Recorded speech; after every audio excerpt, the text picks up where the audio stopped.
Good evening, students. How are you? I hope you all are well. Today we have discussed about our new topic. Topic is how to compare different countries or states. हम लोग का जो नया topic है वह है किस प्रकार हम लोग डिफरेंट कंट्री का डेवलपमेंट है उसको हम लोग कंपेयर करते हैं, उसकी तुलना करते हैं, या स्टेट्स का जो आपका डेवलपमेंट है उसको हम लोग कैसे तुलना करते हैं। तो आप ऐसा बोल सकते हैं कि जब आप डेवलपमेंट का जो आपका व्यू है और जो आपका आइडिया है, जो विचार है, वो अगर अलग अलग हो सकता है तो फिर आखिर किस आधार पे लोग डिसाइड करते होंगे कि कोई कंट्री जो है वो डेवलपिंग है या डेवलप्ड है या आपका डेवलप नहीं है। तो इसके लिए हम लोग एक चीज़ समझना होगा। सबसे पहले आप आते हैं हम इस बात पर कि एक क्लासरूम है, जैसा आपका क्लासरूम है तो क्लासरूम में अलग अलग लड़के हैं। अगर मान लीजिए 50 स्टूडेंट्स हैं तो उसमें जाहिर सी बात है कि कुछ लोग ऐसे होंगे जो आपका फिजिकली अच्छे होंगे, ठीक है, मगर ज़रूरी नहीं है कि वो पढ़ाई में वैसे होंगे, अच्छे होंगे, ऐसा ज़रूरी नहीं है। कुछ लड़के हो सकता है कि पढ़ाई में अच्छे हों तो बिहेवियर में अच्छे नहीं हो सकते हैं। कुछ लड़के स्पोर्ट्स में अच्छे होंगे, हाँ, तो वो पढ़ने में अच्छे नहीं होंगे। कुछ लड़कों को आर्ट्स एंड डांस में जिस चीज़ में इंटरेस्ट हो, मतलब हर क्लास के अंदर में अलग अलग इंटरेस्ट के लोग होंगे। मगर अगर हम लोग उनका कंपैरिजन किया जाए, मतलब तो सबका अलग अलग फील्ड में इंटरेस्ट है, अलग अलग फील्ड में उनका परफॉर्मेंस अच्छा है, मगर हाँ, अगर किसी चीज़ को लेकर के हम लोग कंपैरिजन करना पड़ेगा तो हम लोग को उस इंडिविजुअल फील्ड में करना पड़ेगा, ठीक है। आप एक व्यक्ति से ही तमाम तरह की क्वालिटी की आशा नहीं कर सकते हैं कि एक ही स्टूडेंट्स हो जो पढ़ने में भी मेधावी हो, एक ही स्टूडेंट्स हो जो आपका मतलब खेल में भी आगे हो, और वही स्टूडेंट्स आपका और तमाम एक्टिविटी में भी आगे हो। ऐसा एक्सेप्शनल हो सकता है मगर ऐसा होता नहीं है। तो जब भी हम अगर किसी भी क्लास के अंदर देखते हैं कि अगर हमको किसी टैलेंट को तलाशना है तो हमको उस टैलेंट के लिए उस फील्ड को डिसाइड करना पड़ेगा कि पढ़ने वाले लड़के अगर कौन कौन से हैं तो उसके आधार पर हम लोग एक बेस तैयार करेंगे। स्पोर्ट्स में कौन लोग इंटरेस्टेड है, कौन लोग अच्छा खेलते हैं, उसके लिए एक अलग कैटेगराइज करना पड़ेगा, और तमाम जो भी चीज़ है उसके लिए अलग अलग करना पड़ेगा, ठीक है।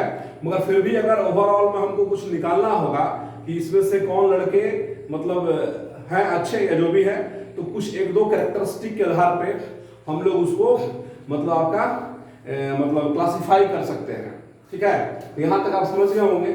इसलिए हम लोग को सीधा सीधा यहाँ समझना यही है कि जो कंट्रीज हैं उसको हम लोग को जानना है किस प्रकार कौन सी कंट्री है जिसको हम लोग डेवलपिंग के रूप में जान रहे हैं, कौन से ऐसे कंट्रीज को हम डेवलप्ड जानते हैं, और कुछ लोग ऐसे कंट्री जो डेवलप नहीं है, अविकसित जिसको हम लोग बोलते हैं, ठीक है।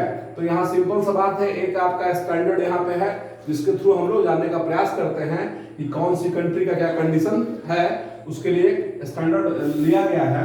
For comparing countries their income is considered to be one of the most important attributes। मतलब आपका कंट्री जो है वो हर देश है, देश के अंदर मतलब कि तमाम देशों में कौन सा देश जो है जिसका आपका मतलब अच्छा परफॉर्मेंस है, मतलब अच्छा वो कर पा रहे हैं, तो उसके लिए हम लोग को एक बेस पे हम लोग उनके बीच में क्लासिफिकेशन करते हैं, वो है इनकम, ठीक है।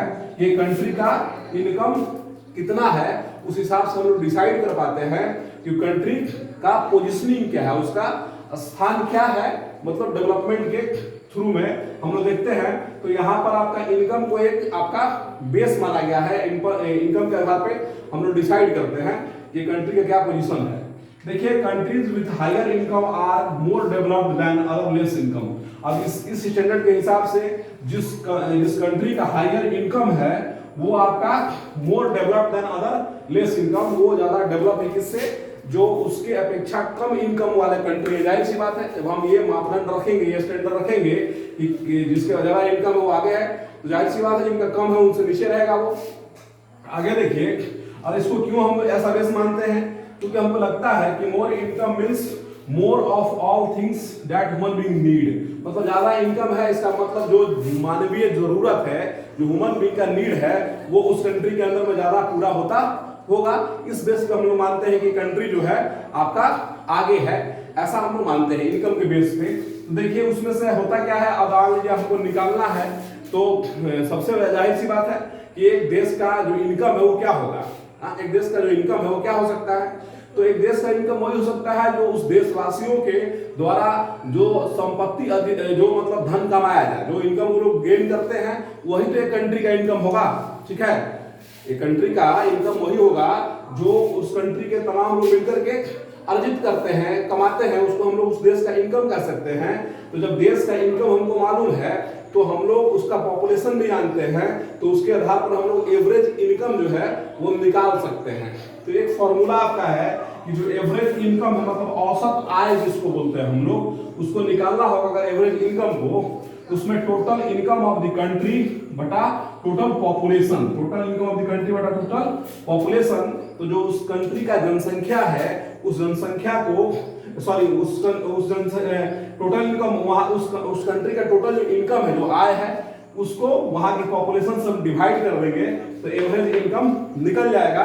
और जो एवरेज इनकम निकलेगा उसी को हम लोग पर कैपिटा इनकम के रूप में भी जानते हैं, मतलब प्रति व्यक्ति आय। जब कुल आय बटा पॉपुलेशन करेंगे तो सीधा सीधा है कि एक व्यक्ति का आय निकल जाएगा। तो average income equal to total income of the country बटा total population equal to per capita income. ठीक है, इसको हम लोग मान लिए। मगर अभी एवरेज इनकम जो है इस पर भी एक सवाल है। ठीक है, मैं अलग से वीडियो बनाऊंगा एवरेज इनकम पे, तो मैं आपको डिटेल में बताऊंगा, मगर अभी मैं आपको बता देता हूं क्योंकि एवरेज इनकम अगर आप निकाल रहे हैं तो एक व्यक्ति का इनकम ये निकल रहा है। ठीक है, हाँ, मगर एक कंट्री तो एक व्यक्ति से मतलब एक जैसे व्यक्ति से बना हुआ नहीं है। इस कंट्री के अंदर अलग अलग टाइप्स के लोग हैं, सबका अपना इनकम जो है वो अलग अलग है। ठीक है, तो उसके आधार पर इससे हम लोग क्लियर नहीं कर पाते हैं कि एवरेज इनकम अगर किसी कंट्री का ज्यादा हायर है तो तमाम लोग जो हैं उनके नीड्स पूरे हो रहे हैं, तमाम लोग जो है वो रिचर हैं, ऐसा हम लोग नहीं निकाल सकते हैं। मगर यहाँ तक समझने के लिए आप सिर्फ यही जानिए कि किसी भी कंट्री का एवरेज इनकम निकालने के लिए टोटल इनकम बटा टोटल पॉपुलेशन, और इसी को हम लोग पर कैपिटा इनकम के रूप में जानते हैं। तो ये कौन डिसाइड करता है, तो वर्ल्ड बैंक, विश्व बैंक जिसको हम लोग बोलते हैं, according to World Bank development reports. अब आपका जो वर्ल्ड बैंक डेवलपमेंट रिपोर्ट्स के आधार पर कुछ कंट्री को कैटेगराइज किया गया है कि मतलब इनकम के बेस पे कि जिसका इनकम इतना है वो कैसा है। आइए हम लोग देखते हैं रिच कंट्रीज, वैसी कंट्री जिसको संपन्न कंट्री या डेवलप्ड कंट्री के रूप में हम लोग जानते हैं, तो उसको हम लोग रिच कंट्री के रूप में जान रहे हैं। किसको, जिनका इनकम जो है 12,236 यूएस डॉलर है। यूएस डॉलर, यूएस डॉलर अगर इतना 12,236 रुपए मतलब डॉलर रुपए जो होगा वह डॉलर जो है कमाई है पर एनम में है, ये 2016 के हिसाब से आपको रूप में दिया हुआ है। तो इस तरह की कंट्री जो है उसको हम लोग रिच कंट्रीज के रूप में जान रहे हैं। वैसी कंट्रीज जिसका इनकम जो है मतलब आपका यूएस डॉलर 1840 पर एनम होगा, मतलब पर एनम पर कैपिटा इनकम। ठीक है, मतलब एक व्यक्ति का, इसमें आपको ये भी लिखना है कि पर कैपिटा इनकम हम लोग लिख सकते हैं इसमें, पर कैपिटा इनकम। ठीक है, माने एक साल के अंदर में एक व्यक्ति के द्वारा अगर 12,236 डॉलर यूएस डॉलर कमाया जाता है तो उस कंट्री को हम लोग रिच कंट्री के अंदर रखते हैं। उसी प्रकार लो मिडिल इनकम जो है उसमें 1840 पर एनम पर कैपिटा इनकम। ठीक है, एक व्यक्ति के द्वारा जब 1840 आपका यूएस डॉलर कमाया जाएगा एक साल के अंदर में पर एनम, तो उसको हम लोग लो मिडिल इनकम के रूप में रखते हैं। और जो लेस है उसमें लेस और लो इनकम वाला कंट्री है जिसमें आपका एक उसका जो मतलब सिटीजन है उसका इनकम जो है यूएस डॉलर 1005। ठीक है, 1005 डॉलर जो है अगर पर एनम में उसका पर कैपिटा इनकम होता है। ठीक है, पर कैपिटा इनकम होता है तो उसको हम लोग इस रूप में जानते हैं। तो जाहिर सी बात है कि जो आपका लो मिडिल इनकम वाला कंट्री है, इंडिया जो है हमारा इसी कैटेगरी के अंदर में आता है। और साथ ही साथ रिच कंट्री के रूप में मिडिल ईस्ट के जो कंट्रीज हैं, जो खाड़ी देश के जहाँ तेल वगैरह आपका निकलता है। ठीक है, उस तरह की कंट्री जो है आपका मतलब रिच कंट्रीज के रूप में आते हैं, कुछ स्मॉल कंट्रियां हैं जो भी है। तो आप इसको समझ लिए कि क्या है average income, total income of the country बटा total population equal to per capita income, और साथ ही साथ वर्ल्ड बैंक के हिसाब से पर कैपिटा इनकम यूएस डॉलर इतना 12,236 पर एनम, उसको हम लोग रिच, लो मिडिल में आपका 1814 यूएस डॉलर, और लेस और लो इनकम में 1005 पर एनम पीसीआई होगा, पर कैपिटा इनकम होगा। तो इस हिसाब से हम लोग आपका ये समझने की कोशिश कर रहे हैं। अगले टॉपिक जो बनेगा उसमें हम लोग आपका एवरेज इनकम की बात करेंगे। तब तक के लिए थैंक यू।